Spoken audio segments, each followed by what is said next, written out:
Mondy. Hey man, I know. Wait, thwip. Today is gonna be a special day, man. Look, I both of us grew up on these films that we're gonna discuss, and these are the Spider-Man Sam Raimi films with Tobey Maguire. Uh as you know, obviously the re-release of these films in theaters has kind of caused us to go down memory lane, and we were like, man, we should just do a pod. So here we are. We're gonna talk. We're gonna discuss. We're gonna say what we like, what we don't like, and let's get into it, man. I'm excited. Let's do it. Yeah, Sam Raimi trilogy in honor of the re-release. So I watched all three of these films within like the last week or two. Did Me you? I too. know you saw Spider-Man 3. Oh, you watched all three of them? Yep. I watched all three Oh of them. wow. Yep. Oh, you went to all three of them in the movies. No. Just Spider-Man 3 in the movies. I watched Oh, Spider-Man okay. 1 and 2 on Peacock. I think they were Okay. on. Same. I watched mine on Disney Plus, but yeah, okay, same. All right, cool. So my kind of format for this pod is that I was just gonna do like a brief review, and then I had these tidbit notes or like just kind of get your thoughts on certain things that I also want to add in as well. Did you want to do review as well as me, or did you just kind of want to get into your thoughts? Um, you steer the ship, Monty, and I'll jump in where I fit in. We'll do it. We'll do it that way. All right, all right. Thanks for letting me steer, Daddy. All right, so Spider-Man One, Raimi, comes out in 2002. The opening credits for this movie, when I saw, I mean, I saw this movie countless times. I haven't seen it in a while, but the opening credits alone just brought back so much nostalgia for me. Danny Elfman score is just beautiful. It's amazing. Spider-Man One has that like 3D animation like hmm opening for some reason. Like it's weird, Which, but it works. hey, at the time, that shit was cutting edge. I was like, Yeah, wow, what the wow? it kind of reminded me of like the Justice League opening when they're all Yeah, like having their individual like things. Like yeah. that was so cool to me. Dun, dun, dun, I dun. Sorry, go exactly, ahead, go yeah. ahead. No, Yeah. I remember standing in line for this movie, bro. I really do. I was 2002. I was 8 years old. Yeah, 8 years old. And I remember there was like a line outside of the theater, and we waited for like an hour or 2 hours, like me and my parents. And I remember this guy in line was like, "Yeah, it's my third time watching the movie," and I just remember it dawning on me like, you can watch a movie more than one time if you really enjoy it. Like that was just insane to me. And so my parents were sick that he told them that because he was like, okay, now he don't want to watch this shit more than one time, and I did. God damn it. But yeah, just opening the movie, man. Tobey Maguire as Peter Parker is such a great casting in my opinion. I love all the Peter Parkers that we've gotten. Toby's still my guy personally. He's so likable. He's so sympathetic. Just the way that he looks at MJ, like with those eyes, it's just like you just feel that he really loves this girl. Willem Dafoe is so great, obviously as Norman Osborn / Green Goblin. He proved that he's still great almost 20 years later in No Way Home. Yeah. J.K. Simmons, I have a hot take. I don't know if it's a hot take or not, but I think he literally should be in the conversation of best comic book casting of all time, Oh, alongside the Hugh Jackman that's of the not a world as Wolverine, that's not a hot take. RDJ as Iron Man. Because Yeah. I know those movies don't focus on him, like how Hugh Jackman and RDJ are required to carry those movies, but it's literally from the comic. It's literally from the Mhm. '90s cartoon. It's dead on perfect. He has some of the funniest moments in all three of the movies, in my opinion. Yep. Um, Green Goblin is the only villain in this trilogy who also has a secret identity like Peter Parker or like Spider-Man. And so the movie does a really smart thing of mirroring their journeys together. They both kind of get their powers together. They both go through the whole learning curve of understanding their powers together. And they both become either the best version of themselves or the worst version of themselves. I think it's really just good storytelling there. Um, Peter, his montage of just learning how to use his powers is such a fun thing to me. It's just so cool. Like, there's so many iconic sequences arise from that, should I say? Like him in the lunch tray or lunch table, whatever. The fight with Flash Thompson, him learning how to scale a wall for the first time, the whole web sequence, all that stuff is really good. And to this day, I still credit Spider-Man 2002, even though there were other movies like Blade and X-Men that came out beforehand, with having the blueprint for what an origin film is for superheroes in a modern era. Look at Iron Man 1, look at Shang-Chi, look at Blue Beetle. They all kind of use this formula that Spider-Man in 2002 used, in my opinion. And I think it's tried and true to this day. I personally am a fan of the organic web that Toby uses. I know that's a big point of contention amongst fans. He should have the web shooters. I like the organic stuff. I really do. I think it adds more to like the spidery kind of thing of what Spider-Man is. The last interaction with Ben Parker is just such a heartbreaking moment, in my opinion, and just to see Toby's face is just great acting there. And when you know what's coming, it really just hits you that much harder. The way he talks to Uncle Ben in that car beforehand, which I mean, it makes sense. It's in line with with the Peter Parker, the overall like the mythos, so to speak. Spider-Man saves MJ 3 times in this movie, which is hilarious. Three separate occasions he saves her ass, and that trend will go on through the rest of the trilogy. That part does get a little redundant in my opinion. So that's kind of one of the only complaints. I still think this is the best live action suit. 20 years later, either Tom Holland suits, Andrew Garfield suit. This suit is just so fucking clean. Um, and last thing I just want to say is that to me, this movie is so great because there's zero fat in this movie. Every single sequence in this movie, or every single scene, has merit, and basically if you take away one scene, the piece of the puzzle is missing. Like there's no fat, like fat meaning guys like extra scenes or like frivolous scenes. Everything matters to what the end goal of this movie is. And so I think Spider-Man 1 is a really good just film in general, but a great superhero movie. And so yeah, please, I know I went on for a little bit, but please give me your thoughts on the film. Interesting, man. So look, like you, I have to start from the beginning. I was 9 years old when this movie came out in theaters, man, and I've said many times on the pod that the reason why I love going to the movies today is because my mom always took us to the movies when we were kids, man. She always. We saw Blade in we saw Blade in theaters. We Hold saw on, what? You saw Blade in Blade, nigga. theaters? Blade. Yeah, Bro, Blade. my mom got so mad at my dad for taking me to go see Blade 1 and Blade, like, bruh, she was like, what the fuck did you take him to go see? First And of all, Blade I was 2, like 5. that's traumatizing. That's traumatizing. And then We went to Blade go 2, see Blade. I couldn't see Blade 2 in the movie theater, so I had to watch it like a friend's, like a sleepover house, and I was just traumatized. But go ahead, I'm sorry. Yeah, but yeah, like we went to see Blade. We went to see X-Men. We went to see basically anything that came out. And when Spider-Man was coming out, like we were just like it was like, yeah, of course, like opening night. Like it's so funny how like that's like a joke of ours now. Like back in the day, nigga, like you had to be there fucking midnight to see these movies. Like there was no such thing as like a 6 On a school p.m. night. Thursday. Like there was no such thing as that. So man, being there, seeing this movie on opening night, man, it's just incredible. And then, obviously you rewatch it because you love it. And then I'm not sure when was the last time I've seen it in its totality as an adult, but after rewatching it this time, man, it kind of just hit different, like, but in a really good way. Like there were just certain scenes, excuse me, uh, especially the scenes that he was having with Uncle Ben and Aunt May that just hit different for me, man. Like, sure, like those scenes were always gut punches, or they were sad, or whatever the case may be. But when I guess when you're a kid looking at it versus when you're a 30-year-old married man, like I'm not that same kid. I mean, I am to an extent, but like obviously I've grown and evolved, and it's just like, man, like those conversations were really like hitting me. Like I was like, Jesus Christ, like this is like some really heavy stuff in this superhero, this dumb superhero movie. Um, and yeah, man, like it has made me fall in love all over again, man. This like you said, this is a really really great film. Um, after rewatching all three, I do think that this is the best of the trilogy. Um, and it's it's just so funny because like uh James Franco's Harry Osborn is somebody that doesn't get mentioned, especially in this, because technically I guess he's barely in it. I mean, he may have had like, I don't know, 15 total minutes of screen time in this, versus in Spider-Man 2 he's obviously there, and in Spider-Man 3 he's, but um I still thought he was really good, man. Like him and Peter's interactions together are just so organic and fun, and what it's supposed to be. I know we always joke about how the Osborns are supposed to have the waves, but they just didn't have it in this one. It was wavy, but not the wave. wait, wait for sure.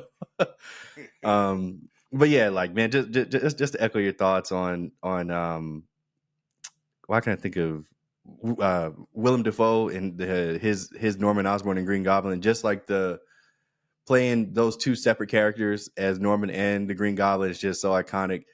And it's actually funny watching these movies now because of all the memes. All the Peter, stop. memes that yeah, like it's just like, wait, like this shit wasn't a joke to me. like, like it literally, like it wasn't like. And you know, I'll talk about that more in Spider-Man 3 because that one is just so meme heavy. But in this one in particular, it's kind of hard to like watch these scenes and not be like, okay, like damn, like this is like a meme now. Like it's not even like a part of the film anymore. Like it's a part of culture. Um, but yeah, anyway, yeah, Toby, awesome.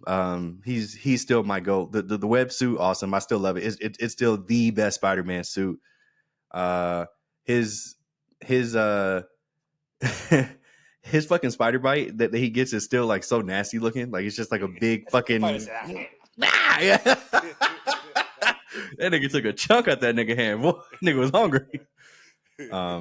But yeah, man, and like you know, even for like 2002, like the effects were still really good and they still Oh really yeah. held up. Especially with like all the glider stuff and the Spider-Man and Green Goblin fights, like it all still looked really good. One thing I'm always gonna say about this movie, and this is something that I still, even as a child, I didn't like, is the Green Goblin mask. I just think it just looks ridiculous. It to me personally. It looks Um, too Power Rangersy. it does, man. It just looks ridiculous, and I completely get the look that they were trying to go for, but I think it's just one of those things that's just so hard to translate to live action from the comic books or from even from animation. Uh, but yeah, and I think they realized that because they didn't bring it back in No Way Home, at least not in that way. Um, but yeah, I mean, I'm not sure what else I can ramble on, man. Like I love this movie. Um, I had such a great time watching this again. Would you have rather the scaly look or them try to attempt that at least from the comics? No, but I think more so what they did with Harry in Spider-Man 3, like maybe just give him like a little I don't want to say Mortal Kombat like mask, but like give him like a little something more instead of the big fucking goofy looking. I don't know. I promise, like it's just the helmet, like the battle suit, the foam posits. Like I love it, The phone but like posits. the fucking Harry it's the was helmet, bro. It's Norman was gotta go. stepping on it, wasn't he? Yeah, that nigga had that shit on, boy. Yeah, but I Had think that shit Spider-Man on. 1 too. I think it has the most impactful finale too for me. It Mm. I don't agree with you that it's the best movie out of the three. I mean, I think they're all really good though, but to me, it's second Hmm. best in terms of just the technicality of the film. But I think the ending is just so brutal. Like, I remember as a kid, like Peter was getting his ass fucking whooped in that warehouse, like, and I think that the trend has kind of stayed true even till now. Like Green Goblin always has just been superior to Spider Man in terms of like fighting and like strength and stuff like that. I mean, Spider Man finds a way to win because of his intellect. I think I mean, if Norman was fully intact from like his having like his own mind, I think it'd be a really even better fight for Green Goblin, but because he has that kind of insanity kind of thing that kind of helps Peter a lot of times in the comics and in other interpretations of the character. But Green Goblin just always whoops Spider Man's ass, and maybe it's because Spider Man like has like that Superman limit, like he won't go all out because he's scared to that's kill exactly or what I whatever. was saying. Like, I Yeah. feel like Spider-Man pulls his punches a lot, especially He, when fighting somebody like Green Goblin. He shouldn't, but I think he shouldn't. does. Yeah. Yeah, yeah, that's probably a good point. But yeah, the ending of that was just really brutal. There's something I wrote down in my notes. I just want your opinions on. Like, did you notice that? I didn't notice for some reason until now that Octavia Spencer was the actress in the Hmm. wrestling ring who signs him up. Yeah. Um, of Crazy, course, man. we Macho have Man Randy Elizabeth Savage was also in there. Macho Man Crazy Randy Hall of Fame Savage. wrestler. Elizabeth Banks is Betty. I knew that, but that's just cool, so cool seeing her early on in her career. Of course, she goes on to be Rita Repulsa. We have Hmm. Joe Manganiello as Flash Thompson is one that I also always forget about. Yeah, I agree. Slade himself. Yeah, I agree. I agree. Like, it's even in Spider-Man 2, Donnell Rollins, who's a very famous comedian, he, Right, he did the right, yeah. Chappelle show. I was just like, nigga, is that Donnell Rollins? Like, what the fuck? Did Yeah, you also notice Phil Lamar on the train sequence in Spider-Man 2? I know I'm kind of jumping ahead a yeah, little bit. of Phil course, Lamar yeah, is an extra in yeah. the train. But Hmm. yeah, just some really cool stuff, man. And I didn't realize how much Peter was dirty macking on Harry this entire movie, bro. Peter, anytime he got Mary No, Jane alone, no, yes, anytime he got MJ alone, yeah, he doesn't even love you like that. It's probably just for the money. Like, god that damn, nigga Peter, didn't say Peter, that. Peter, No, relax, Peter, low relax. key, low No, key. anytime. Go ahead, go ahead, go ahead, go ahead. No, go ahead, go ahead. low key, Mary Jane is one of the worst parts of every film, and it's really unfortunate. No, no, no. No, I agree. I agree. Because I think Kirsten Dunst is a really good actress, and I think she kind of got pigeonholed into like the damsel in distress thing really early on, and 3 times in one film. yeah, and it was just like there's nothing else we really have for her. She's either going to like be a slut, be a bitch, or she's going to be the damsel in distress. And like those were like the three things they had for her. And it was just like, damn, like, can we make her kind of interesting? Like, why do I care about this romance? Like, because I really don't. But yeah, whatever. I also noticed that you notice he changes his voice in this movie, like kind of like how Batman does, not to that extreme in like Batman Begins, but like when he's in the Spider-Man suit, he makes his voice have a little bit more bass. Did you notice that? He kind No, of he kind but of abandons that in Spider-Man 2 and 3, but in this one he changes his voice a little bit. one thing I definitely noticed on this rewatch is that he wasn't very quippy as Spider Man and Spider Man One, which doesn't bother me, but I know a lot of That's people are the like main he's reason supposed to why tell people jokes. love Andrew Garfield over Tobey because they say he embodies the quippiness of what Spider-Man's supposed to Mhm. be. So Well, one thing I do want to touch on the organic web part because again, like you said, that is a huge point of contention. I don't give a fuck. I dude, I, honestly, I like it. I like it, I think the organic web thing is so fucking cool. Like man. it's better, dare I say? So yeah, Ooh, that's my better. opinion. It's better. Fans' point is that it shows off his intellect because he's like a genius as well, and I get that. But Mhm. I think Sam Raimi even said like he was like, why would a kid who's too broke as fuck, poor or hell, be able to create web shooters? Like it just wouldn't make sense. So he said that's why he went with the organic webbing. And lastly, I just want to mention like you remember those bombs that Green Goblin uses on the porch on the Mhm. banister that kind of turn him into skeletons? Why did he never use those again? He could have killed Spider Man so many times. With like those bombs were OP as fuck. I'm like Jesus Christ. They were. I mean, maybe. Well, one of them got redirected towards the end of the fight, so maybe that's why he was just like, okay, let me not use those anymore. I don't know, but yeah, Okay. plot Yeah, Monday. plot. They have to fight. Okay, they have to fight. Right, right. Anyway, Yeah, I give Spider Man one personally, I give it a B plus. I think it's like I said, a really good film and a great superhero movie. hmm. And so yeah, I give it an A, man. I what's your love this grade for it? A? movie. I love the Stan Lee cameos in every one of these movies, man. I miss them honestly. I miss them in every Marvel movie. It's so funny because like man, like my mom, she's just like every time she just there's Stan Lee, that's Stan Lee, and like mom, like I know who the fuck Stan Lee is, but I was 8 or 9 or whatever, so maybe she thought I was just fucking stupid. Um, The creator of Spider Man himself, yes, one of the and, co-creator, him and Steve Ditko, yeah. and Black Panther. So yeah. Um, let's talk Spider Man Okay. two. Let's talk Spider Man two. So I Let's went do it. first on my review last time, so I'll let you go first on your review for Spider Okay. Man two, 2004. Yeah, man. Yeah, look, Spider-Man 2 is a really good film, man. It is really good. I also think it is honestly like it's really just one step below. And honestly, it's because the first half of the film is just so fucking depressing. Like, and again, like I think this is just me looking at it as an adult now. So like, like he lost his uncle, he's losing his girlfriend, he's about to lose his home, like he's losing his powers. It's like Jesus Christ, bro. Like, can anything go right for you? Like literally, like, can anything go right? And like it is like obviously like this is Spider-Man. Like Spider-Man's life has to be shit so he can value his power and so he can value the responsibility he has. But it like at some point, man, you're just getting beat down, beat down, beat down. And you're just like, damn, like this isn't really that fun. But then, I mean, the second act or the second half of the film is just so strong. Um, I think Alfred Molina's uh Otto Octavius is just man, like he's just like booming on the screen, man, like just fucking presence.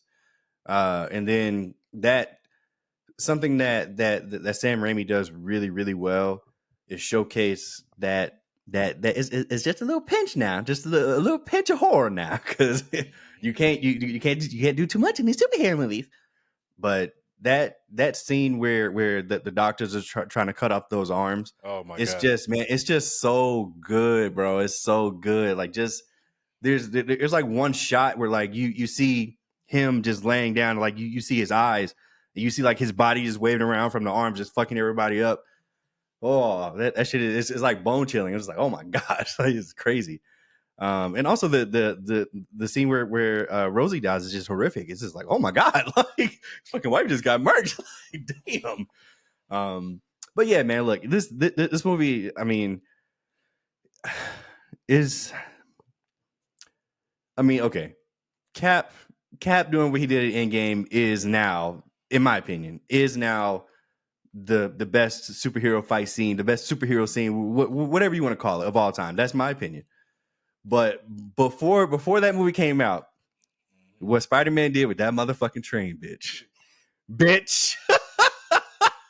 what Spider-Man did with that motherfucking train, bitch, like, bro, like, look, man, Oh man. I vividly remember being a 10-year-old kid, 11-year-old kid, however old I was in 2004. I was 11, yeah. Being in the theater and just being like, he can't do this. Like he can't. No, seriously, like no, and I was just like there's no way he can do this. And like I love like the buildup of, okay, let me try to stop it with my feet. He's trying, he's like, okay, Jesus Christ, that hurt.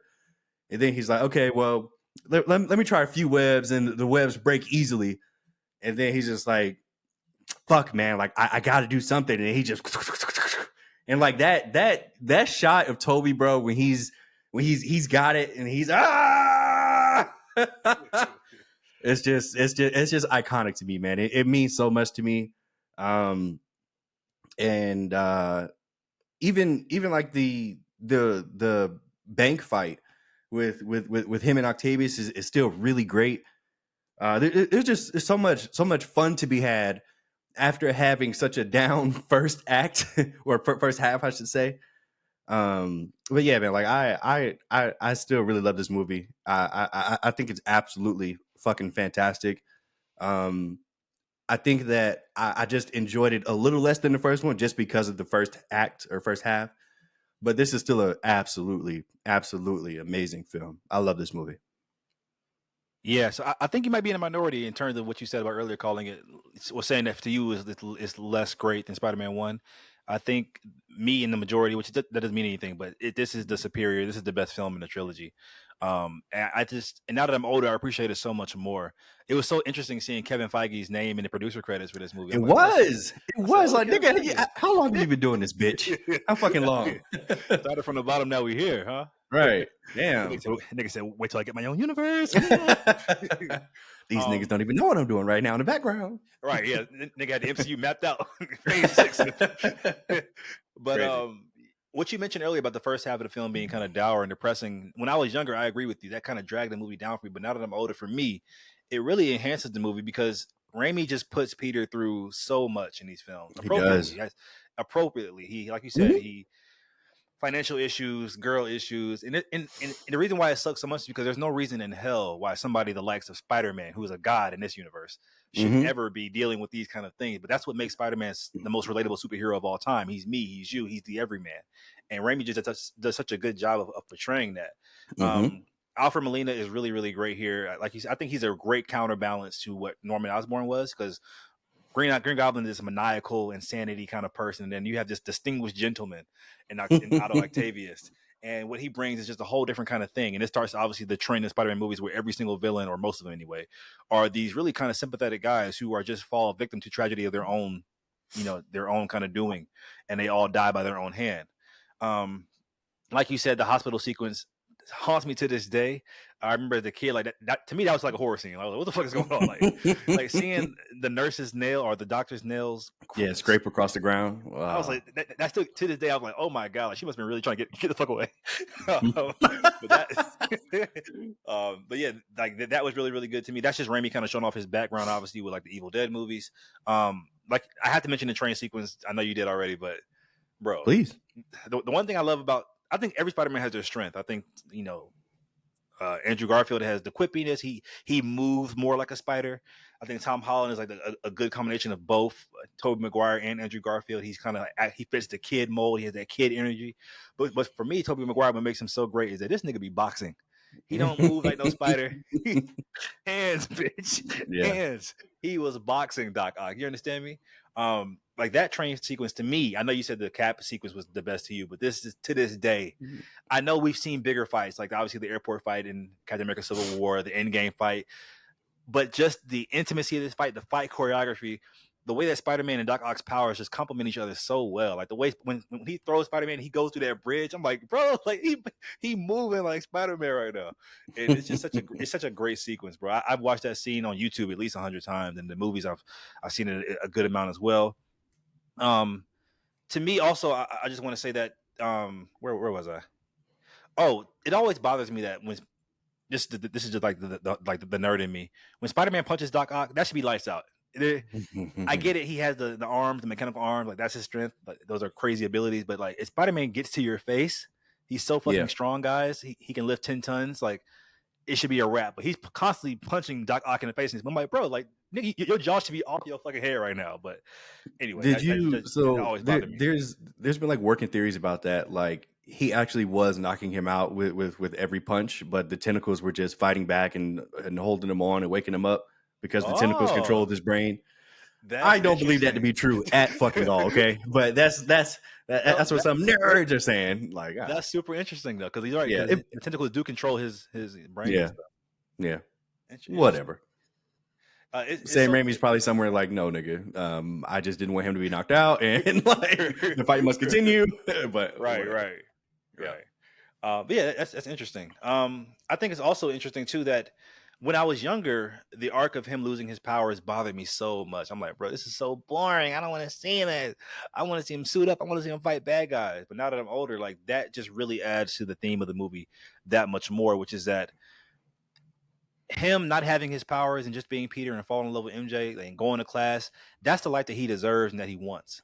But him being Spider-Man is ultimately the ultimate sacrifice because he has to sacrifice everything that he really loves, or at least he thinks he has to be the hero. And I think it was just a great sequence in the movie when he has no powers at all and he still goes in and saves that little girl in the fire. Like that just kind of shows that he is a hero, whether he has the powers or whether he doesn't. So that scene, like I said, nowadays that I'm older, is just such a really really great scene. Yeah. My only complaint with this movie is that to me the finale in the warehouse, it just pales in comparison to what we got prior, which was the train sequence. It just feels a little bit underwhelming. I still like the finale, but it just feels a little bit underwhelming in comparison to that perfection of what that train sequence was. Hmm. And so that's my only really complaint with the film at all. And so I mentioned that part one of Spider-Man is great because there's zero fat in this movie, but this movie is great because of the opposite reason. There's so much fat in this movie. There's so much moments that we don't really need. Aunt May in the yard sale giving that great monologue to Peter. Like there's so many other scenes that we don't need to really see, but that is just the good kind of fat, the kind of fat that adds character development and gives you just kind of more understanding of these characters that we love and that we know. And so I think I give Spider-Man 2 an A minus. To me, it's the best film in the franchise. Not my favorite though. My favorite is still yet to come, to be honest. But yes, I do want to mention some things to you that I just have in my notes as well. I always thought that the Dr. Connor appearances in the film would always like amount to something.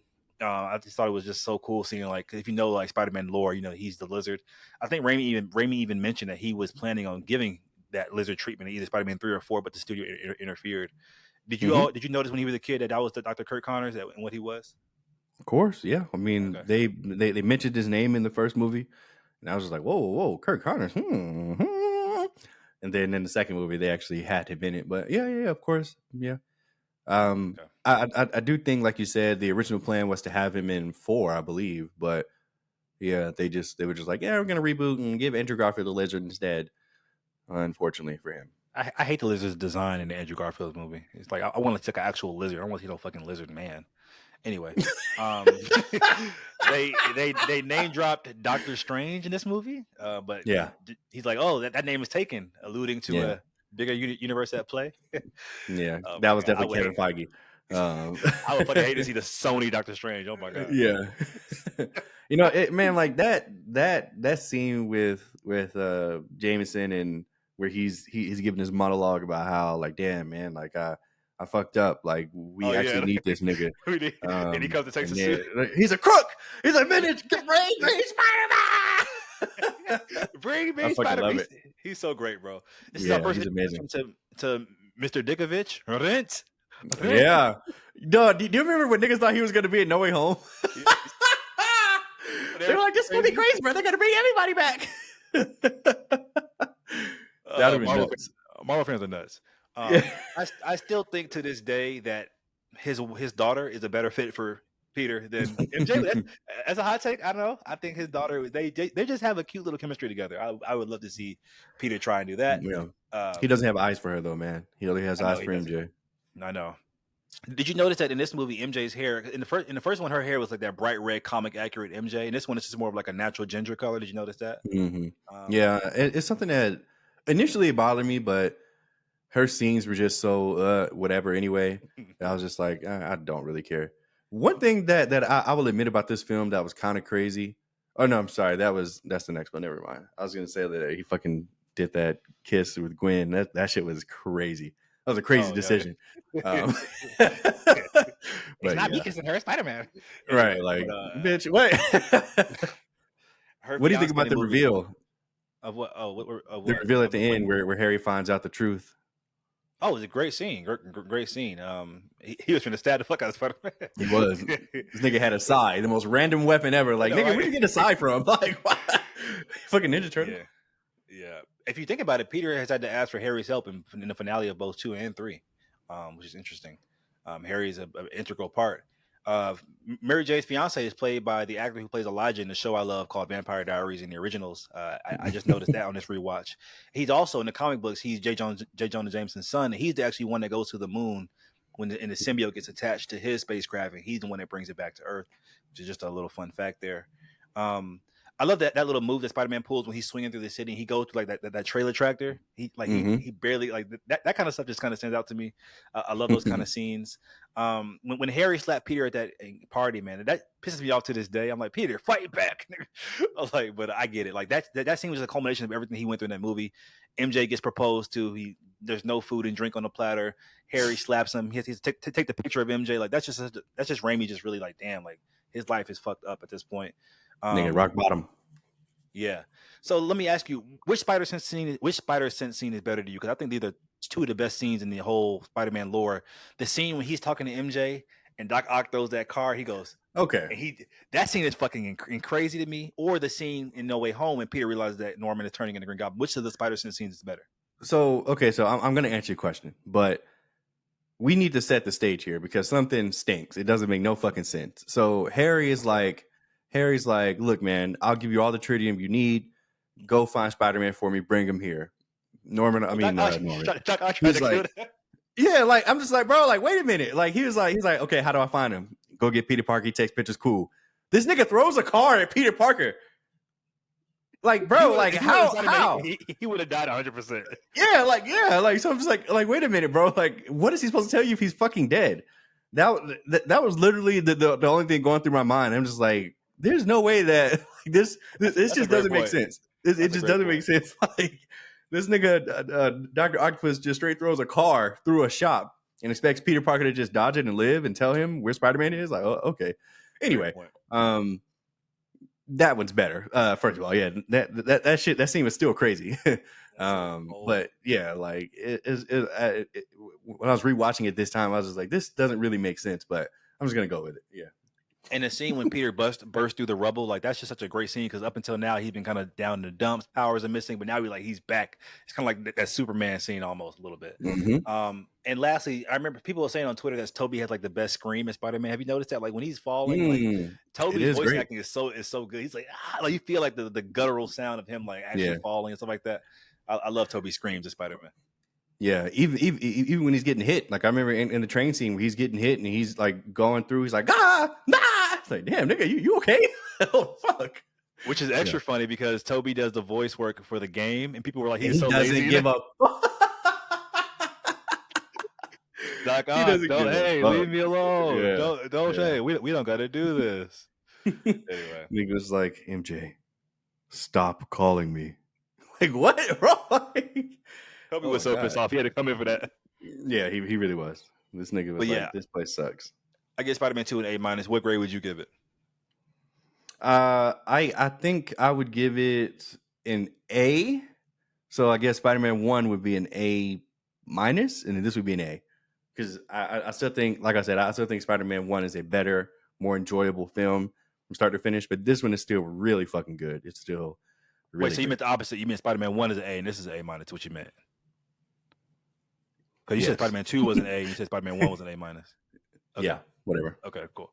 All right, last one, guys, is for Spider-Man 3. This is the one I wasn't able to see Spider-Man 1 and 2 in the theaters, but I was able to catch this one in the movie theaters. Guys, I think this is my first like movie I've ever seen in the theaters like a re-release. Now that I think about it, I'm like, have I ever seen a re-release before? Maybe I have. I can't recall any though. But to watch Spider-Man 3 in a packed, sold out theater in 2024, guys, that just felt like such a blast from the past. Everybody having their Spider-Man gear, Spider-Man hats. I didn't. Spider-Man belt, Spider-Man book bag. I was like, this just feels like this is the community I'm supposed to be in. Um, I still play the song that MJ sings in the beginning of this movie all the time in my car. Like, well, the actual song is by Doris Day. Like, they say that falling in love is wonderful. I love that song so much. I play it all the time. And first of all, I just want to say that my theater, I don't know if this is true with your theater as well, but they thought that Spider-Man 3 was a joke. They were laughing at it like it was a comedy from start to beginning. And I couldn't tell if they were laughing at the movie or with the movie. It felt like at, to be honest, and that kind of pissed me off, but I was able to look past it because I think we were all just having a good time in the theater. Um, this movie gets a lot of shit when it first came out. It got a lot of shit from the critics saying that it was just so bad in comparison to part one and part two. And I think that I think that not Kevin Feige, I think Sam Raimi did all that he could in his power to deliver a great film here. I think that anything wrong with this movie, I blame 100% on Sony studio interference, which has been reported. Like this is the start of when Sony started going to hell. Like this is Sony had literally it's been verified. Like they said that they want Venom in this movie, even though Sam Raimi said, "Hey, I don't have time to squeeze this character into this movie. He's an iconic villain. He deserves a 2 hour runtime to himself." Sony was like, "No, the fans want Venom live action, so goddamn it, we're gonna have Venom." And Sam Raimi was like, "Okay, okay, bitch, I'll give you fucking Venom." And so yeah, I blame Sony. But Sam Raimi does all he can to kind of set up all three of these villains within the first 5 to 10 minutes of the film. If you go back and watch it, like we had the symbiote come down within the first 5 minutes, we have Flint Marco busting out of jail, and we have, of course, Harry Osborn going into the Goblin steam or whatever to get his powers. So he tries to juggle these villains as much as he can to give them as much screen time as they deserve, but it's just not enough with this 2 hours runtime. Now, this might be a hot take as well. I think that in the beginning of the film, the fight between Harry and Peter is the second best fight in the whole trilogy, easily. I think this fight is so underrated, in my opinion. This is when Peter is out of costume and Harry just comes and swoops his ass up, drive-by style, and that fight is just so well choreographed. It's get to see like Peter just going crazy in the air. He's trying to get the ring. Goblin is like coming out of nowhere. It's just such a great thing. He has that line where I hate those things when Harry throws the goblin bombs at him or whatever. Such a great scene that no one ever talks about for some reason. I don't know. Do you agree with me on that, or do you think I'm tripping? Like that's a great fight, right? Second best scene, I don't know about that, but it is a Fight, really great scene. It is a really great scene. not I agree. scene, but fight. Yeah, I think it's a great Yeah, fight. fight. Yeah. And I love how Harry in this film when he fights Peter, he loses twice. Keep in mind, guys, this is an experienced Spidey at this point. This ain't no, and I think Harry is still like in comparison to his father anyway, even though he might have more upgraded weapons or whatever, he's still not Norman Osborn. He's not the Green Goblin that Peter fights. He's so I like that how the movie makes a point to say like, yo, this is Spidey. He's gonna beat your ass every time, and he wasn't even trying the first time, or really the second time either. If you really want to keep it a buck. Um, I love now in regards to all three villains that we have set up in this movie. We have Goblin Jr., Venom, and Sandman. Goblin Jr. That storyline is cool. It's the payoff of all three of the films. I love that Green Goblin's presence in all three of these movies in the trilogy is felt, and you feel his impact because that makes sense. He's Peter's Joker to his Batman. He's the arch nemesis, and so we feel Norman Osborn's presence in all three of the films. Sandman's just kind of okay to me. He's there. I do think the birth of Sandman sequence is really really cool. Like when he's first forming in that pit, the CGI still holds up really really well in my opinion. And now my hot take is for Topher Grace as Venom, Eddie Brock. I like the interpretation honestly. Now as Venom, not so much, but I don't blame him for that because he only had 20 minutes in the movie to really kind of form into his own character. But as Eddie Brock, I like him. Now, yes, it's very much different than the comic book counterpart where he's this big, brolic kind of bully, meathead kind of guy. But I felt like Sam Raimi was trying to do like an interpretation of like basically he's just Peter. He's like a mirror to Peter. He's nerdy like Peter. He takes photographs like Peter, but he's just kind of what Peter would be if he was like a douchebag or a dick. and I like that. I like that kind of mirror parallel to what Peter is, in my opinion.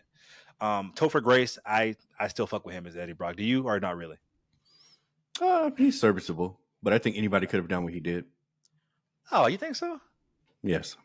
Okay, well, now I have to get to, of course, the iconic scene when, once again, this is Raimi kind of showing off his horror background when the symbiote takes over Peter in the bed, and of course, we get the iconic mic drop moment where I can quote, "Where am I?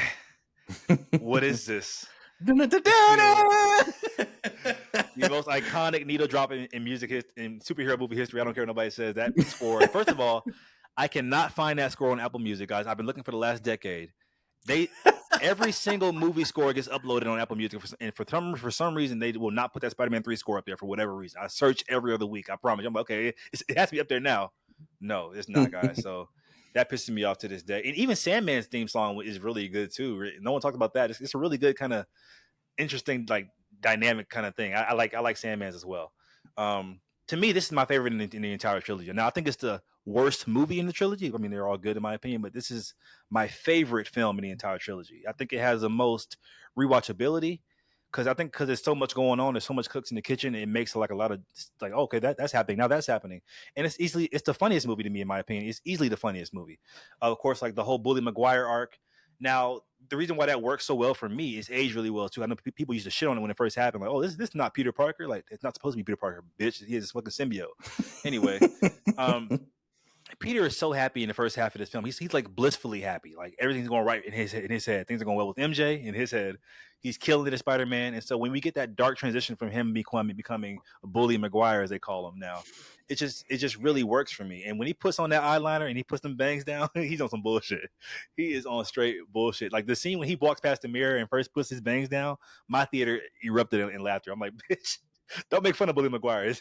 I love that arc personally. I really do love that arc.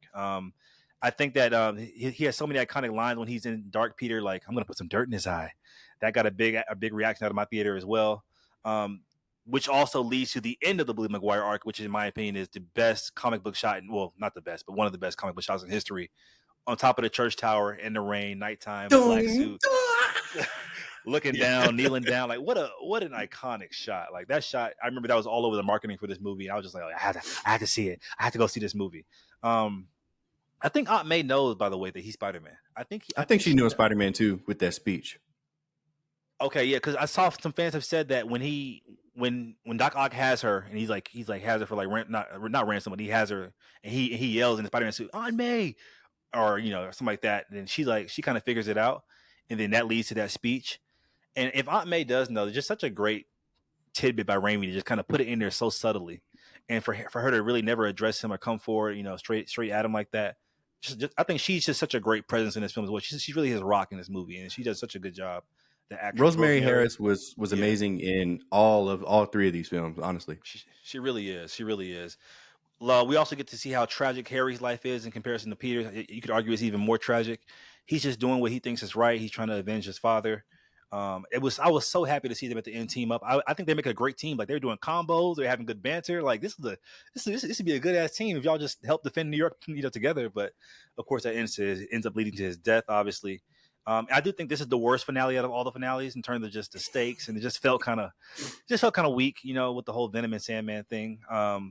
But like I said, this is my favorite out of the trilogy. I blame all the faults of this movie due to the studio interference. I give this movie a B, just a B. I think it's a good film, but like I said, my favorite in the trilogy. So please give me your thoughts.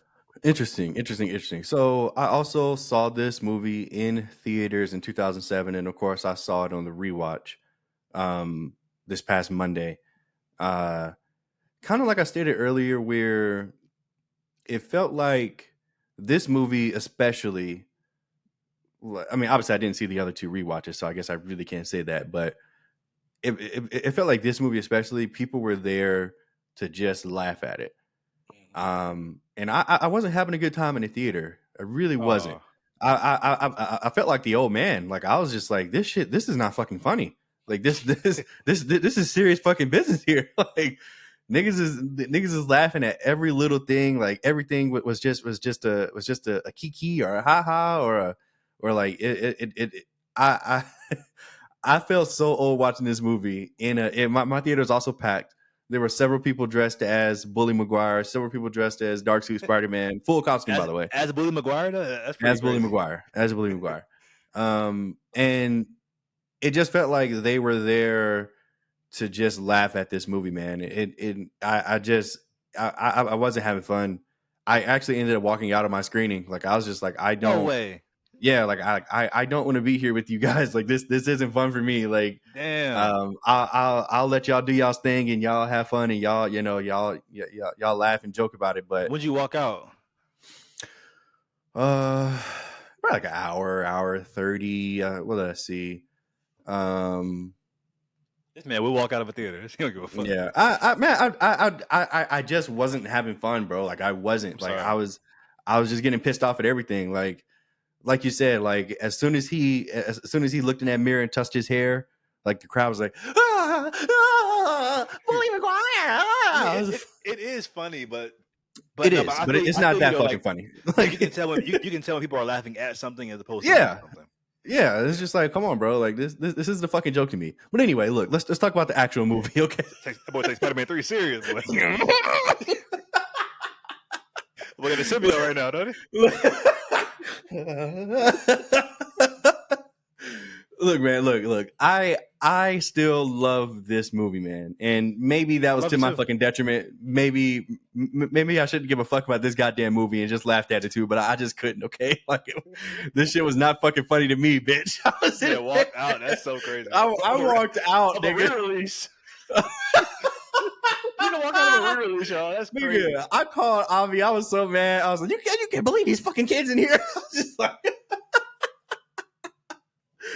oh god. All right. Anyway. All right. Look, the movie. Look, this movie is a lot. It is a lot of fun.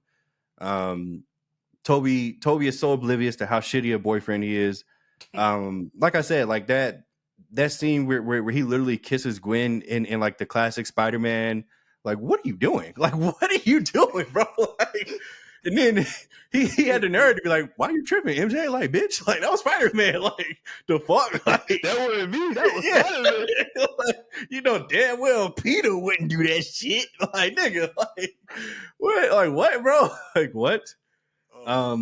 Look, I will say it was super fun being in theaters for the Venom suit up scene. It was fun being in there for that.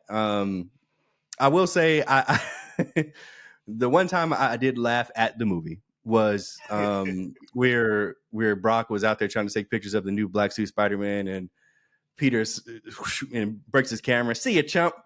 Like that. Okay, that okay. I couldn't help it. That was funny. I actually do love that meme. But the rest of the shit, bitch, isn't fucking funny. All right. Harry, man, Harry, like Harry has such a he has so much to do in this movie. From that initial fight to losing his memory, getting his memory back, trying to steal his girl, trying to fuck up his entire life. It's like, whoa, like this nigga's a villain. Like, okay, finally. How's the pie? So. Right.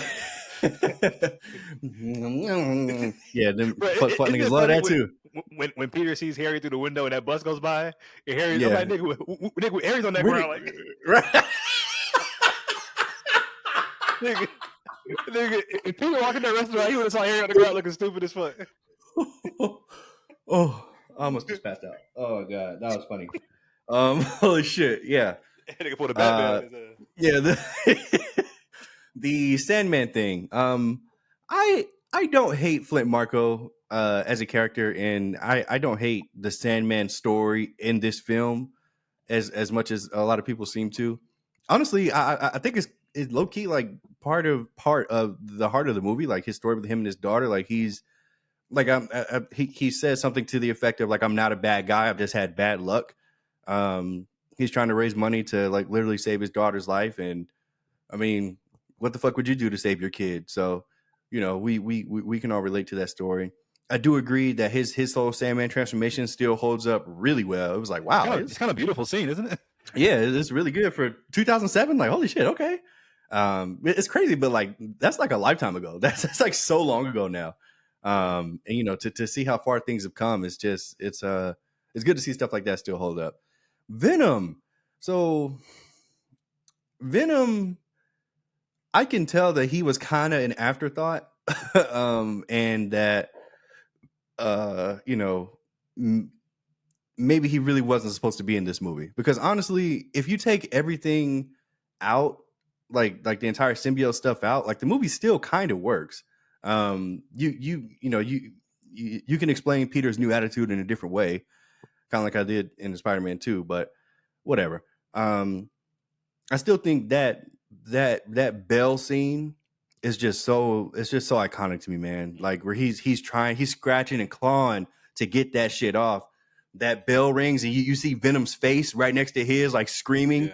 and then Toby's like, ah! That shit is iconic as fuck to me, man. Um, this third act is it is It's something, isn't it is it is something, man. It is, good lord. It's just it? so like, okay, so I left the theater right around the time Harry got his memory back, and right after he made MJ break up with him. Yeah, that's exactly what it was. So right when that bus passed, or right before that bus passed, and he did that look back for that meme again. Yeah. And like everybody was like, "Oh, there it is again, the meme." I was like, "All right, I've had it fucking enough. I'm out of here." So then I watched the West on Peacock, but it's just so good because We went home and watched um it on Peacock. It's nuts. I literally did. Yeah, I was like, I'm getting out of here. Sa- These fucking Same children. wait, same night. Did you watch it on Peacock the same night? I literally got home and finished it on Peacock. Like, yes, like I fast forwarded to where I was, and I was like, I'm gonna finish this fucking movie. You are an old man for Um, real. yeah, I'm self admitted, but yeah. This third act is pretty. It's pretty bad, man. I can't lie. It's not. Is it bad? Is it It bad? is. It is. It's bad. It's certainly not good. So I say it's yeah. something. It's something. I can't say it's Yeah. bad. It's something. I don't know, man. This third act is just Jesus Speedy, my Christ. spider sense is tingling. Yeah. Yeah. Um. So Yeah. Topher Grace is an interesting choice, but like I said, I feel like anybody could have done what he did, especially in the Venom suit. Um. And yeah, I mean, look, ultimately, I remember being super sad when Harry died in 2007. Like, I remember being super sad, like, wow, like I can't believe they actually killed Harry. Um. This time, I didn't really hit as much. Maybe it's because I knew it was coming. I don't know, but I mean, I've seen Lion King numerous times, and I feel like that hits every single time. So, whatever. But yeah, look, ultimately, this is just Spider-Man pretty much at the peak of his powers, like you said, like pretty much handling any problem, which is just great to see. And this movie is still a lot of fun. It is a lot of fun. I still love this fucking movie, but this this third act, man, it brings it down for sure. So you gave it a B. Okay, sure. Let's give it a B, I guess, to be generous. But but um, I was go gonna ahead. say, even for me, a B. To me, this Spider-Man 3 is still better than like 80% of the movies that come out today, like superhero movies anyway. Like it's still a 100%. well-constructed movie, in my opinion. It's got great themes. You feel the emotion. Better than Hmm. fucking Marvels, better than Love and Thunder, better than Quantumania. Like it's better than most of the bullshit we get today. So the fact that it got Hmm. shitted on so much in 2007, it kind of bothers me. But hindsight's 2020. Go ahead. I guess so. Yeah, it's weird. It's weird. Yeah, I mean, yeah. Anyway, yeah. Ultimately, yeah, I love this movie. I don't really have much more to say, man. It was a fun rewatch of these three films. I had a lot of fun. How do you feel about all of Spider-Man's villains having being tied so closely to Peter Parker's life? Does that bother you? How convenient it is? Like Norman Osborn is his best friend's dad. Otto Octavius is his mentor. Sandman killed Uncle Ben. Like that kind of that part bothers a lot of fans as well. Like you make Sandman be the one that killed Uncle Ben. Like does that kind of bother you or not really? I Like mean, they're all so closely tied to Peter's life. he didn't know Otto Octavius. He got to meet him just because Harry introduced him, and they spent time together in that film. But he didn't know him prior to that. But So there's still a Norman connection there. Osborn, sure. I mean, don't they all have to have some type of connection? It can't just be some random Oh. nigga, can it? Yeah, have you seen Iron Man? Have you seen Thor? Have you seen Captain America? Yeah, well, Cap no, but Thor and Iron Man, yeah. Who was Anyway, the villain in Thor? I can't even remember. in Thor one, Um, well, it was wait, it Loki, was his brother but Loki. How was that not a connection, nigga? but in Thor two, it was the dark elf Malekith, no connection. Hela, Okay, sister, there connection.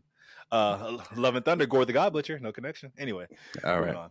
on. Where MJ in this movie was the most annoying she's ever been in the entire trilogy, in my opinion. Now, look, I get it. Peter was being kind of a douche boyfriend or whatever, but you had to know what you signed up for when you fucking agreed to date Spider-Man, bitch. Like she be mad when the nigga gotta go save the city. Like that goes for all women who date superheroes and get mad when like, oh, Amber. I guess the police are calling again and you gotta go save them. Like, yes, bitch. Like, who the fuck do you think you are? I don't know. I'm sorry, that bothers me. Also, if you notice, MJ has cheated in every single movie, by the way. In part one, Mm-hmm. when she was dating Harry, she kissed Spider-Man when he was upside down, the iconic kiss. Yep. Spider-Man 2, she tried to recreate the iconic kiss with her fiance. No, that's not cheating. When she kissed Peter at the diner before like Ock attacked, that's her cheating on her fucking fiance. And in part Well, three, she she didn't. fucking Okay, yeah, she didn't what? she didn't kiss him. I mean, he tried to kill them. Remember, like they were Oh, they okay, well, they she's were about going to to. kiss. They were leaning in for the kiss, and then She's about to he cheat. was like, "I'm about to kill these two Hey, niggas." Yeah, hey, about to that's cheat too. cheating, Same thing, bitch. bitch. No, that's cheating, Right. bitch. Yeah. And then in part three, kissing Harry, like you didn't cheat in every single movie, bitch. And if I Yeah. was Peter, Gwen Stacy, that's the best. Bryce Dallas Howard in Now I 2007, say, shout out to hell Bryce the Dallas bad Howard, bitch. bro. Hey, I was the bad bitch back then. I'm sorry, Peter. Hmm. Fuck Mary Jane. You want some thighs? You want Oh, anyway. my He nigga chose not. Craven was her dad, the Chose the police wrong captain's choice, in my dad. opinion. Craven, what do you mean? Craven from Underworld. He played her dad. Wait, that was Yeah. not Craven. I'm sorry, That's that was not not Craven. Craven. That's not He looked Craven. just like him now. You meant, I think you meant Victor. Victor, sorry, Yeah. Jesus, that's not him No, either. It literally is yeah. not him. But yeah, Yeah, that actor's name is Bill Nighy. Yeah, that's not him at all. yeah, Peter is nuts for pulling up to the function at his ex with the bitch that she was worried about. Peter, you're nuts for that. That's why I love Bully McGuire. yeah. The fact that he was getting bullied in college really bothered me. Like people were throwing spitballs at him and shit. I'm like, nigga, in college that shit does not happen. And if it does, you're just a super nerd. Um, the shot of Peter and MJ in the little web hammock in the beginning is really just a beautiful shot, in my opinion, an underrated scene. I love that scene. There's also some really good foreshadowing in this movie as well. Like when Harry comes out of his coma, he says, these are my best friends. I'll give my life for them. And of course, he ends up dying. And then MJ tells Spider-Man or Peter, she's like, hey, we all need help sometimes, even Spider-Man. And of course, at the end of the movie, Spider-Man ends up needing help from Harry. So those are just some really good foreshadowing moments, in my opinion. Why the fuck did Bernard not say anything for 2.5 movies? Why was this nigga so content on keeping this fucking secret until the end of the third movie? Like this By nigga the was like, way, I'm not Master right. Osborn, your dad killed himself. Yeah, I've seen things that I've never spoken of in this castle, sir. And like, nigga, that's a pretty big thing to leave out, bro. That nigga sound like a slave in this bitch. But also that logic doesn't make any sense. I mean, Peter could have still killed Goblin with his own glider. I mean, just because he was stabbed with his own glider doesn't mean he killed himself. But I get what the point of the movie. Anyway, Mhm. have you noticed that Bruce Campbell, which is Sam Raimi's Golden Boy, was in all three of these movies? In part one, he's the one that's announcing the Yep. Amazing Spider-Man. In part two, he's the guy that wouldn't let him into the theater where MJ's performing. And in part three is his funniest role when he's the Frenchman who gives Peter the ring. I thought that was just a really cool thing, a nod to his boy. Also, Bruce Campbell shows up in Multiverse of Madness as well, and he's like the hot dog stand on that planet. Um, like you said, Bernard's a bitch. I don't know what the fuck he was thinking about.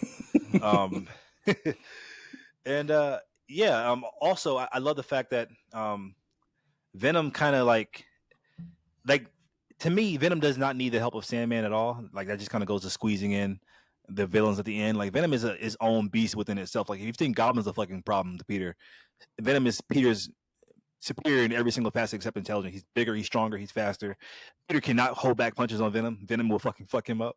And Carnage is even worse. So the fact that he needed Sandman and Venom, like that was just kind of like, I mean, he was losing, which makes sense, I guess. But I would have loved to see like a one-on-one Venom Spider-Man fight, which we kind of didn't get.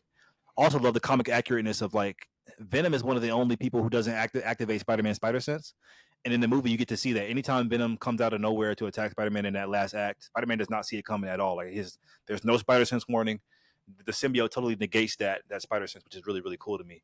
And just for a little Mm. fun fact for the nerds, the reason why he doesn't have spider sense with Venom because when the symbiote was attached to Spider-Man, it learned all of his weaknesses and strengths.